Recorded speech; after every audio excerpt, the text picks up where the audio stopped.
Hey, Rob Norton here. We're looking at what I think is the best Superman comic I've ever read in my life.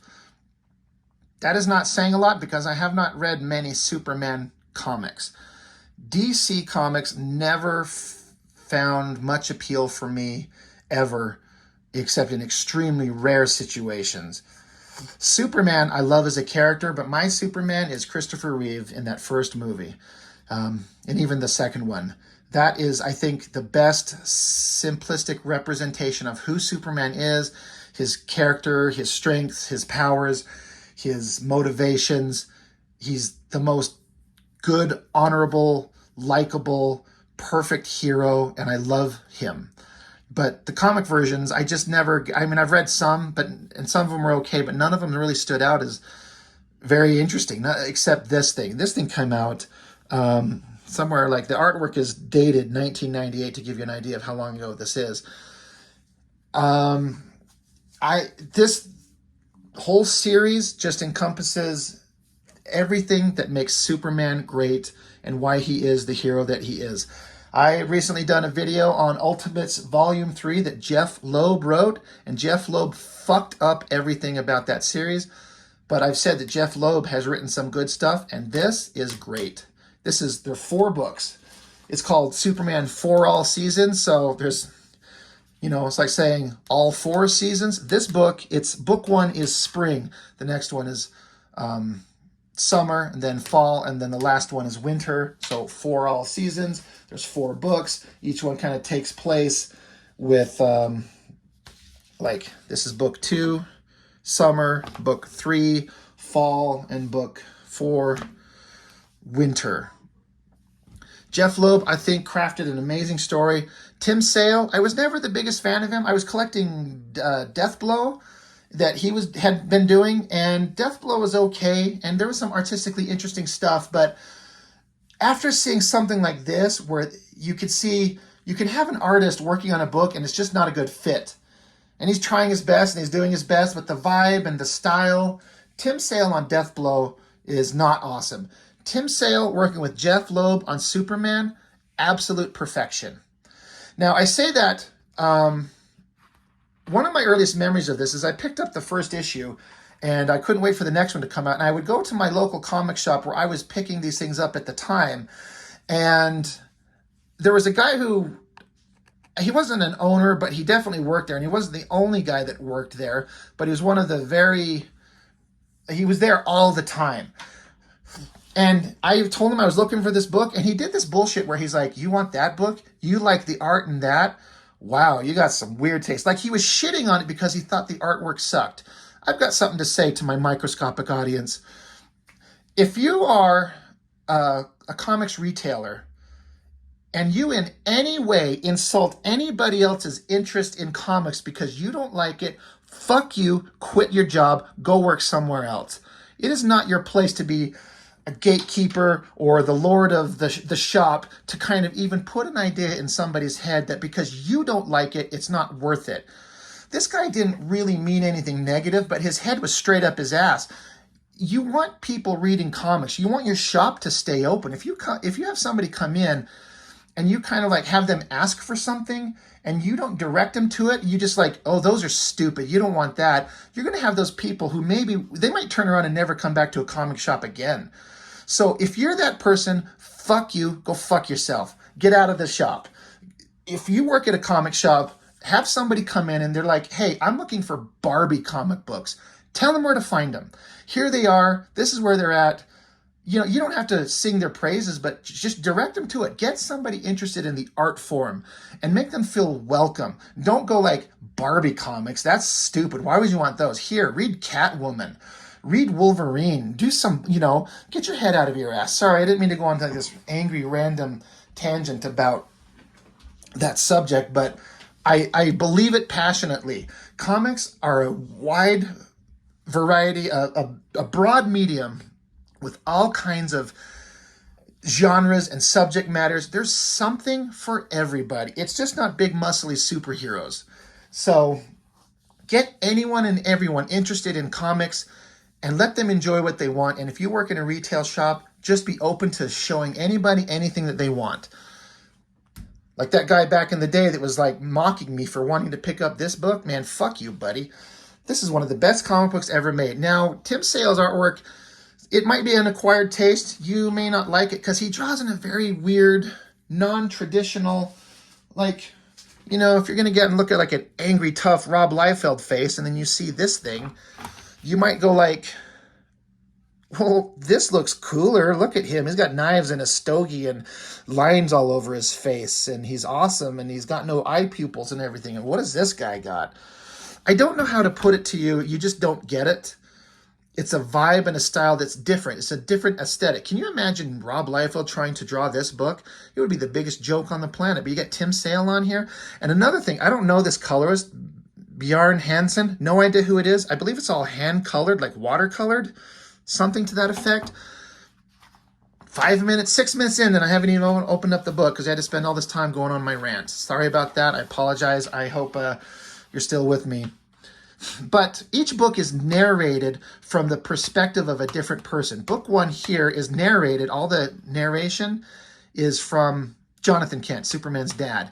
And it's all about, the story is about him finding Clark and him as a baby and as a young man and as him growing up with these powers, and how he as a father and with his wife tried to raise him and install a sense of joy and purpose and happiness and morality in this young man that's infinitely powerful and indestructible. What a horrible, not horrible, but it's a big responsibility.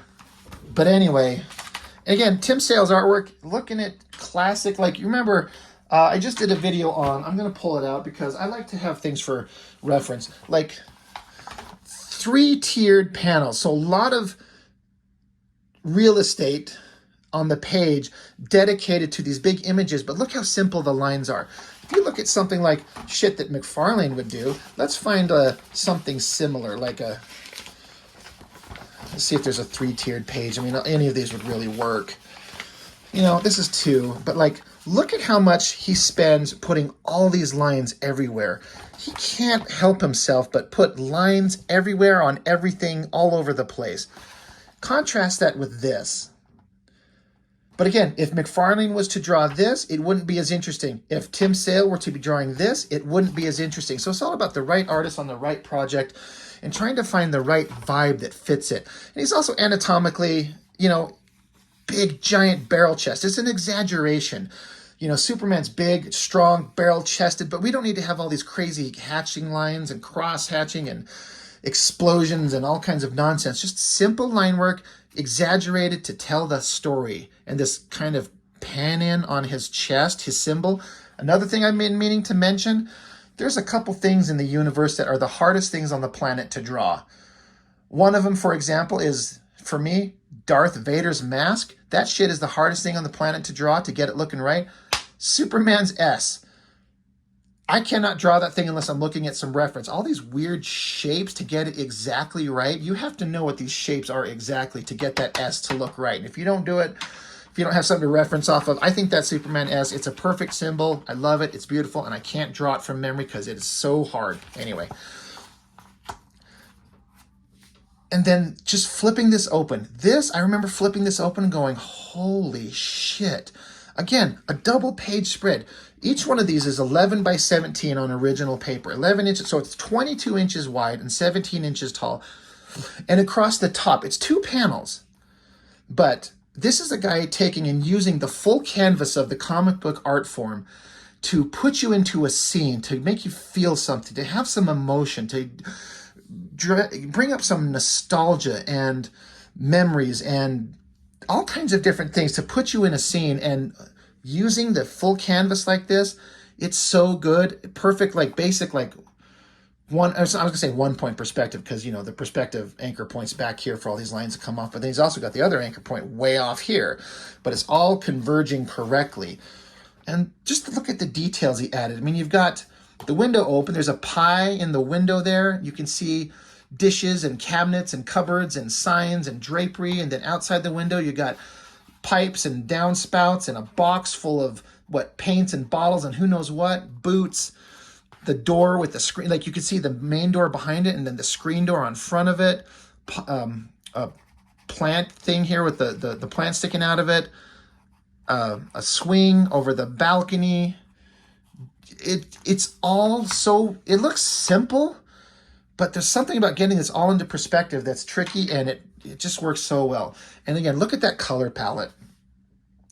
It's so beautiful. You might think that this simple little drawing is not exciting or interesting, but it's supposed to be a young, youthful, early teenage Clark Kent. And he's raised in a very simple, innocent place. This is how you install a sense of right and wrong and morality into a guy like Superman. And many of these pages, not all of them, but are like 3 panels at most to use big, awesome imagery. Again, all the text is from the perspective of, Superman's father, Jonathan Kent.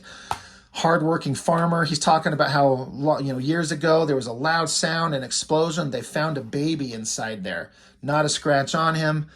And we didn't know what else to do, so we took him and just raised him as our own. I like this little text right here. He says, about he's referring to his wife. But that's Martha for you. Stubborn as a mule, twice as set in her ways. Wonderful woman. Marry her all over again tomorrow if that's what she wanted. Like, that sounds like true feelings from a human. I wonder if that's Jeff Loeb, the writer, interjecting kind of his own personal feelings about his own wife, because I know he had a son at one time. I guess I'm not for sure on his exact status, but I'm just kind of making some assumptions there because that feels very honest. Anyway, Jonathan Kent, he's plowing and he runs into a giant rock somehow, and he's there trying to crank it out, and he's like, Dad, you want, I can help, I can just carry it like it's made of cotton. Anyway, again, look at these beautiful colors, hand-colored. Feels like it feels exactly like where it's set. It's Kansas. It's farmland. It's the sun setting. It feels like calm, warm weather. You're away from the city and the hustle and bustle of all that nonsense. And what a perfect place to grow up for a kid. Another giant splash page. And again, look at all the details on this. Like, it's got this table in the foreground with framed pictures, plants, the table, everything is in perspective. You got cups, plates, your butter dish, candles. You got Clark here feeding his dog. You got Lana she sees what he's doing. Got the food prepped. Like, it's so great. This is not heroes punching each other. Rob Liefeld couldn't bring him. He would die if he was forced to draw this. But that's why you don't put someone like him on this. You put Tim Sale, who knows how to get the drama and the feelings and the emotion in it. I think it looks great. He's talking with, as if you know Superman's story, he's talking with Lana Lang. That's kind of his first crush. They're in high school, and he's kind of quiet. And she can tell something's not quite right with him. Something's kind of off. I think this drawing, this is where something feels a little bit off. They got her eyes really dark, and then kind of like this cheek bone kind of, it makes her look kind of, I don't know how else to put it, kind of like she's a little bit of a crackhead. I'm sorry, with her dark sunken in eyes and like cheekbones. They should have eliminated the cheekbone and not made her eyes so dark. Anyway, that's just a random thing. I love the composition of this top panel with this truck in the foreground and the farmhouse in the back and the barn off to the side. And they're walking right there, the moon. It's so great. And the same thing with this. Simple perspective of the old couple sitting on their porch. And it just feels like a nice, calm, cool, this is spring, so it's not summer, but it feels like a nice, warm night. Like, you can imagine sitting out here, a gentle breeze, it's quiet, no sounds except the sounds of nature, the stars in the sky. That's something I really identified with in this book. I grew up in a small town, and there were many times where I saw things just like this, and I just loved it. This kind of connected with me, because when I bought this book, we'd moved up to a bigger city, and the kind of quiet, small, isolated farm life that I grew up in was gone. And so that kind of connected with me in a big way. Story-wise, Jonathan Kent here, he's talking with his wife, how he can tell that the boy, he's getting older, he's starting to understand things, starting to change. I can identify with that. I've got a 10-year-old son, and I keep thinking of him as my sweet baby boy and him as just a little guy, but he's 10 years old. He's coming up on 11 real quick.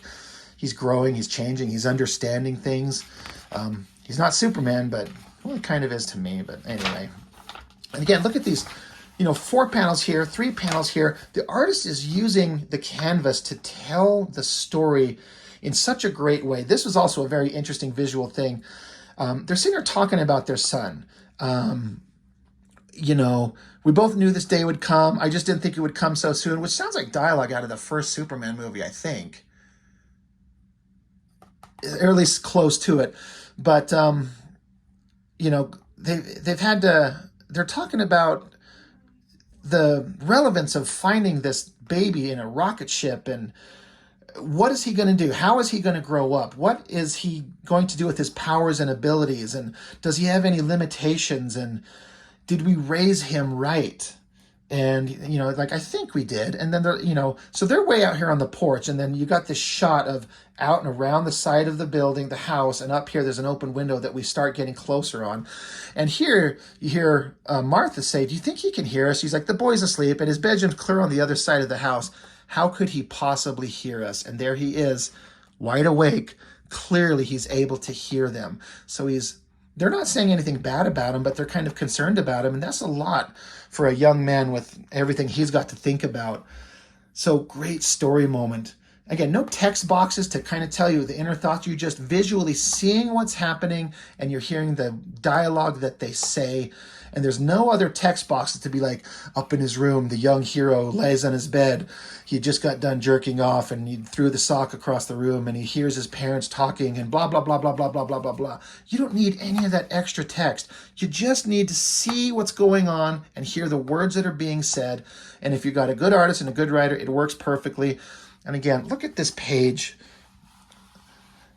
with all the details in this. Looks like a messy teenage boy's room. You got a desk with all kind of cluttered shit all over it. Shoes, socks, bags, the drawers open and everything out of it. It's so great.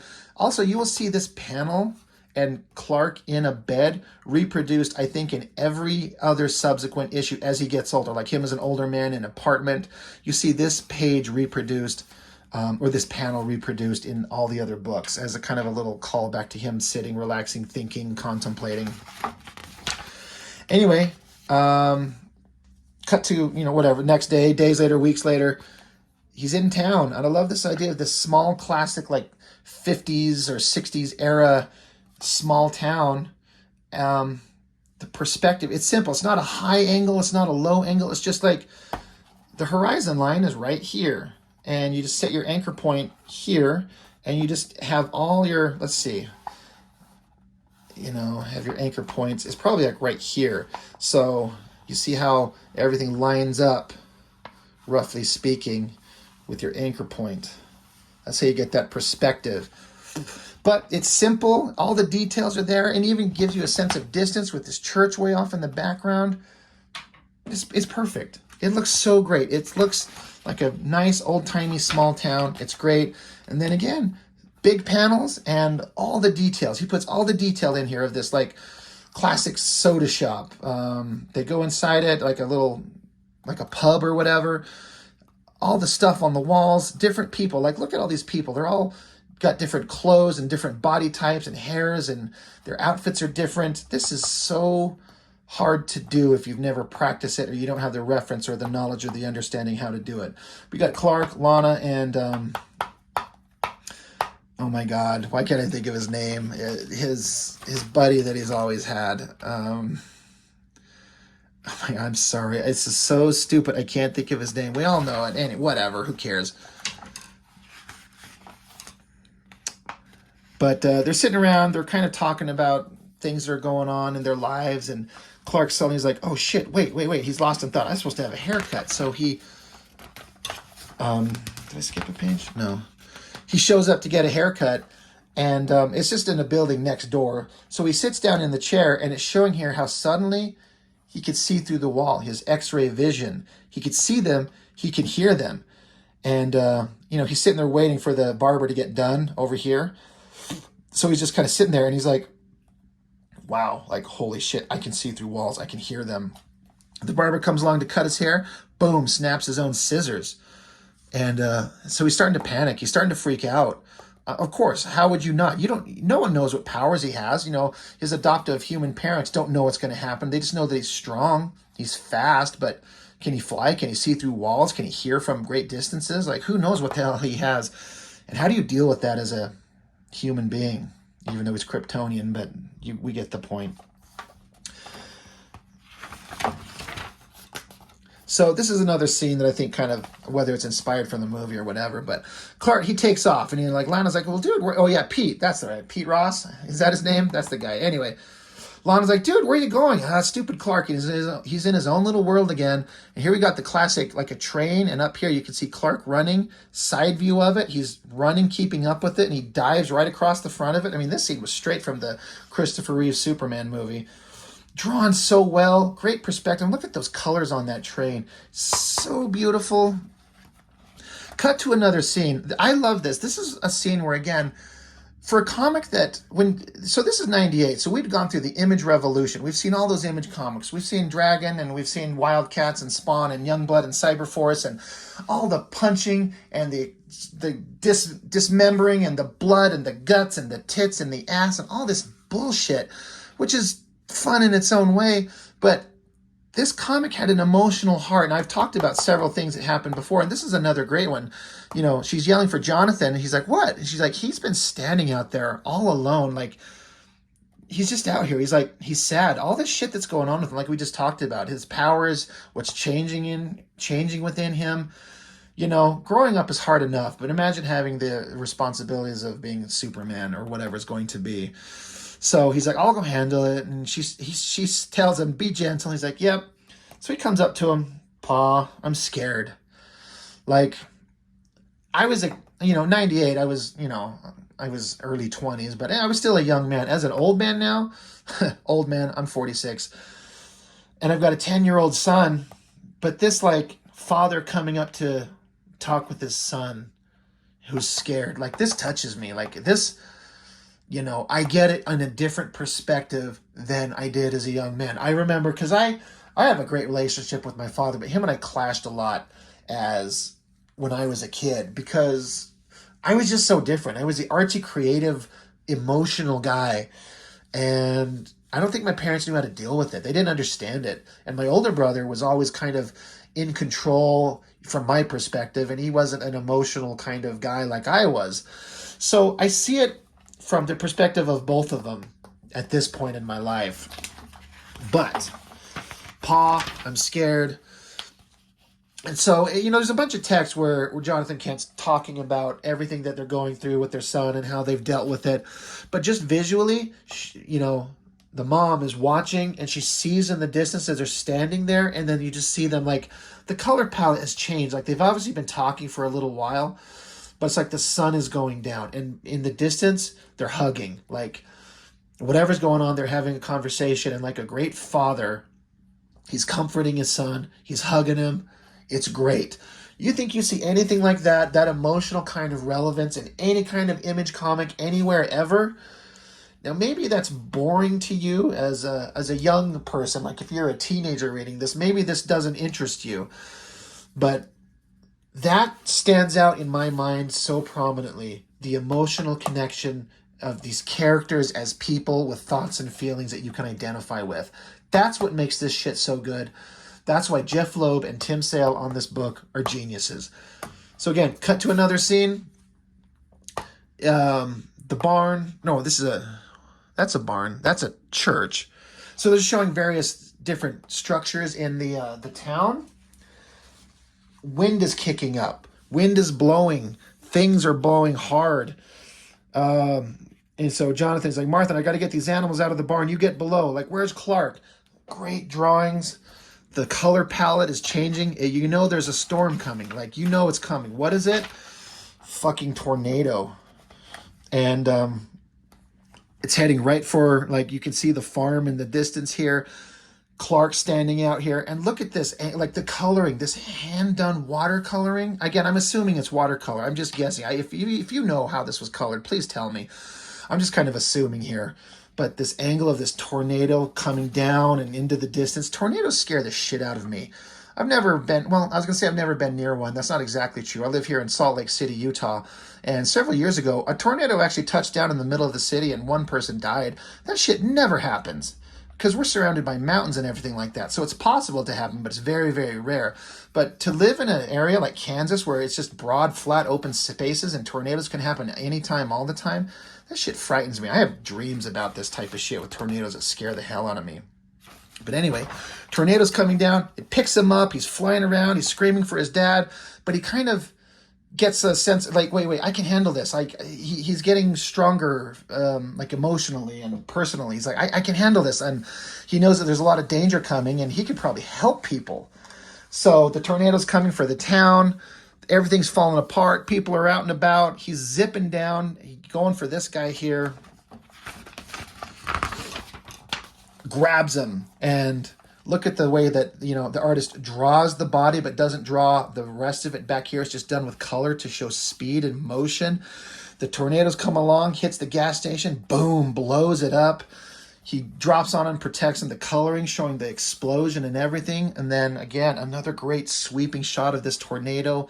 I would love to see the original black and white artwork on this panel specifically because it's so minimal, but in a way it feels perfect. Like the coloring is showing you like there's smoke and dirt and debris in the air, but even the minimalistic line work, you'd still get the same vibe.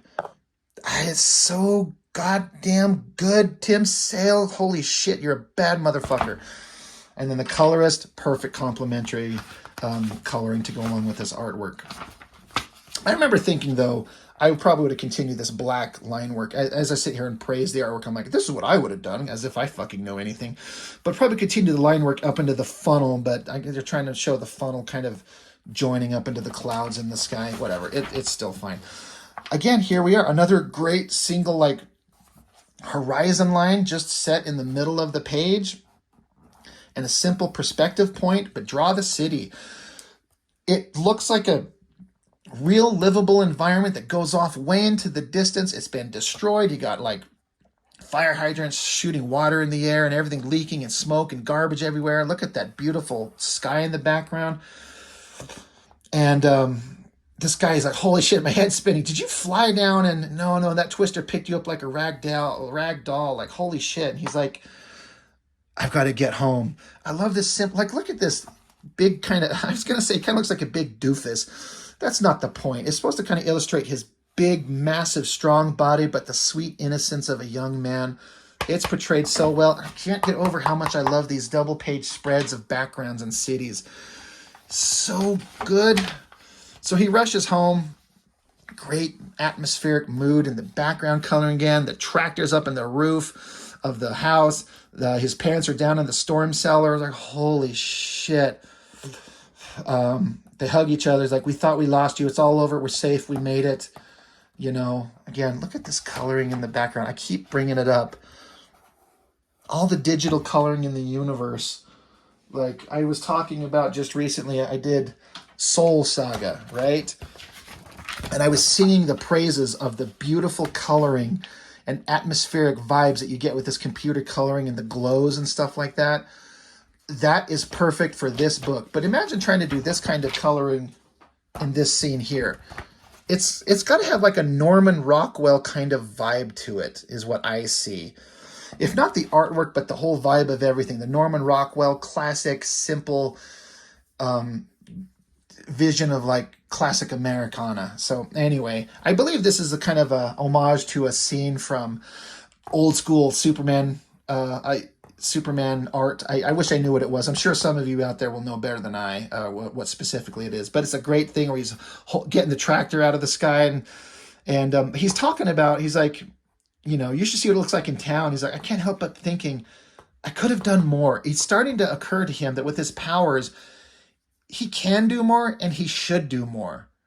This is important to him. And Jonathan, he's like, what he said, the look in his eyes, I could have done more. They're like, with just that like realization there and the look in their eyes, it's like they know that they're raising their son to be a good man, but now all their efforts over the years are coming to fruition with him finding his own path. I've got these abilities and I shouldn't use them selfishly. Great power, great responsibility. I mean, that's a Spider-Man vibe, but it's universal. It works for a reason.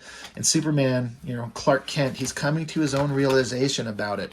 So he goes and he talks with the a pastor, and he's trying to he's talking with his parents. He's reaching out to his local church, trying to find direction, meaning.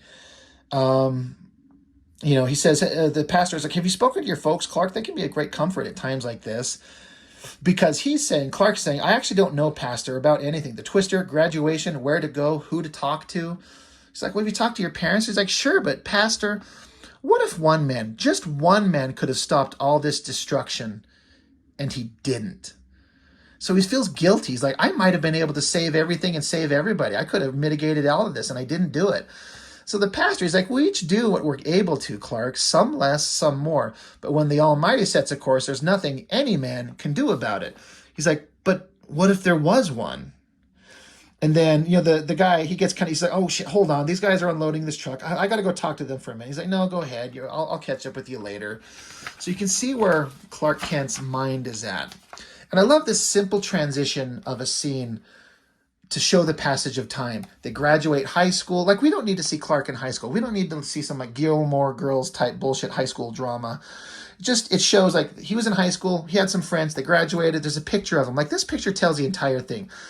I graduated high school. I was with my buddies. We all had our little dresses on and our little pointy hats, and we all had a great time. And then there's a panel of him, a bunch of people getting together to have a simple outdoor picnic, playing out in the sun, no digital devices, no Instagram, no YouTube, no movies. You're outside playing games in the sun with people. I can't tell you how appealing that is. And this was another scene that I loved from a atmospheric, artistic perspective. Like, the story's still great because Clark takes Lana out here. He's like, Lana, there's something I want to talk to you about. And she's like, Clark, this isn't like you. You're actually bordering on impulsive. He's like, well, maybe it's time I was a little impulsive. She's like, really? I think she probably thinks he's going to ask her something else. He's holding her hand.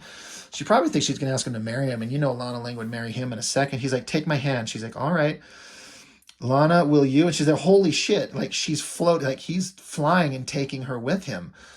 But artistically, I love the coloring on this scene, and it continues into the next page. Again, it just feels like a nice, calm, flat summer night out of the city. It's so appealing to me. And I don't know if they ever explain it, like, if you hold Superman's hand, like they do this in the movies, it seems like, at least the Christopher Reeve ones, it's not like he's holding you and dragging you into the air. It's like she's floating by touching him, which I think is an okay thing. It's just something I don't know is ever specifically addressed. But anyway, he lifts her off into the air, and they're flying. She's like, Clark, how are you doing this? You're scaring me. He's like, Lana, will you just please trust me? I can fly. I can fly. And I love this big spread of them up in the air. Again, the beautiful moon in the distance, the tilted angle. It's not straight on. It's tilted like this to give you a sense of that they're up in the air. He's flying over his farmhouse. There's the city in the background. The coloring makes you feel like a nice, warm, calm night. It's so great. I love this book so much. I know I'm gushing over it so much. It's also nice to have a book where I'm not shitting on the creatives, ruining the stories, the characters, or horrible artwork, or how it's kind of childish or juvenile or stupid. Everything about this is just perfect. Anyway, he lands with her. He's like, I don't know how or why, but I have these powers. They're like special gifts. She's like, Clark, if you hadn't shown me, I mean, it's like she wouldn't have believed him. What you can do is unbelievable. He says, if I can find the way, I'm not sure, to help as many people as possible. And she's like, yeah, but in order to do that, you'd have to leave Smallville. He's like, I can come back. I will come back. So she kisses him. So his first kiss.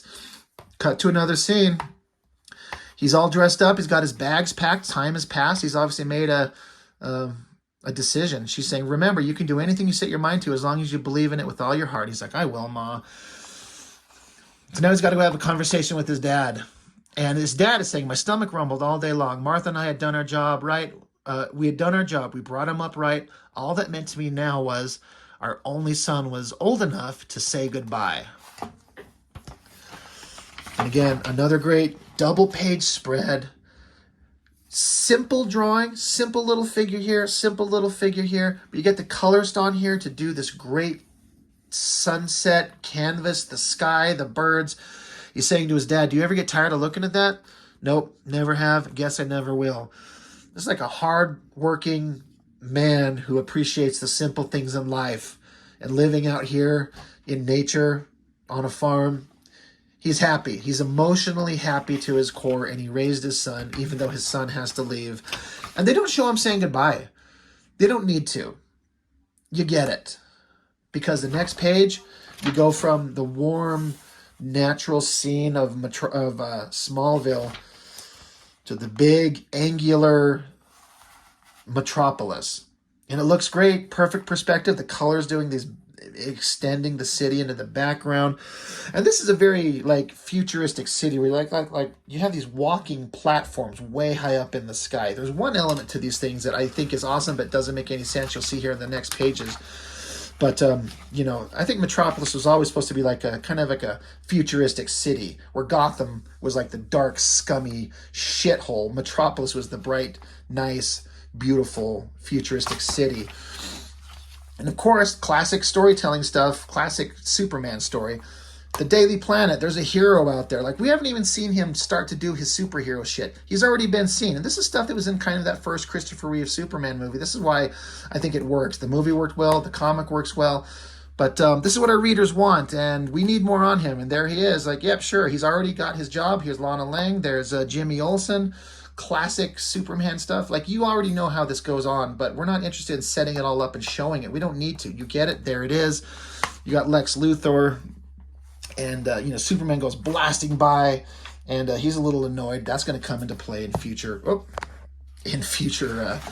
stories. But here's the thing I was talking about. Like, this future city, and there's this kid, like, kid's playing in his environment. He doesn't live in a small town like Smallville. He lives in a big city, so he's out playing. But he's on these platforms outside of these buildings with no railings anywhere. He's chasing this cat, and he falls. He would fall to his death if Superman hadn't shown up and saved him. That doesn't make any sense. Whatever. It's just a simple idea to have a scene of he's in the city, the kid's going to fall, Superman saves him. He's like, wow, cool costume. He says, thanks. My mom made it for me, and gives him like the classic like salute. Superhero, bright, positive, good guy. I love it so much. And what a perfect, I mean, it's not the end because it ends with, Lex Luthor seeing Superman. We all know the basic premise of how Lex Luthor doesn't like Superman. He says it's going to be a long, hot summer. And the next book, because this is spring, next book is summer, so it's leading right into the next book. So yeah, done in 1998. Again, I read this over and over when I first got it, and I had it put away for years. I probably haven't looked at this in minimum 10 years. And I dug it out last night for the first time, and I was kind of flipping through it. And I'm like, holy shit, this is so good. And so I could stop and kind of take some time to kind of ponder on it and think about it. But, screw that. I'm going to say I think this is a perfect comic book. And this might be an argument for the best Superman comic book ever made. And that's just my opinion on it. Everyone's going to have a different opinion on what it could be, what that would be. I'm sure there's plenty out there that are amazing. And I am not an expert on them because, like I said, I don't read DC. I don't read much Superman. But this seems to encompass the idea of what Superman is, who he is, what he is, how he functions, why he is the way that he is. And told from the perspective of the narration is of his father talking about his son. Art, writing, coloring, coming together for a perfect package, and it is beautiful, and I highly recommend you pick it up. We'll definitely be looking at all the others, but we're like almost 40 minutes into this, so I'm not going to try and do 2 at a time or all the entire series because this is already too long. And if you've made it all the way to the end and you've been listening to me drone on, thank you so much. What is your thoughts on this? If you've never seen this before and you've now seen it here, what do you think? Am I over-exaggerating? Am I overselling it? Am I kind of blinded by it? Or did you find it as interesting as I did? What did you think if you read it back in the day? What did you think about it? Did you like this book?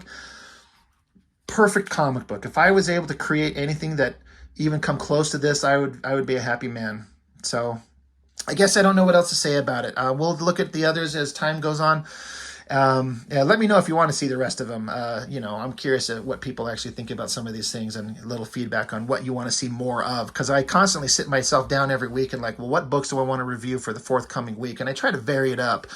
Like, here's a Superman book. Here's a Todd McFarlane book. Here's a random one here just to give it some variety, but still have it interesting to the people who are watching me, because my viewership, I keep growing. I get 5 or 6 subscriptions a day. I'm approaching 300 in less than 2 months. I don't know how that happens, guys. I'm so shocked. I'm having a lot of fun. I keep saying that. If you watch my videos, you hear me say that a lot. Anyway, that's enough. I'll shut up for now. Thank you for joining me, and we will see you on the next one.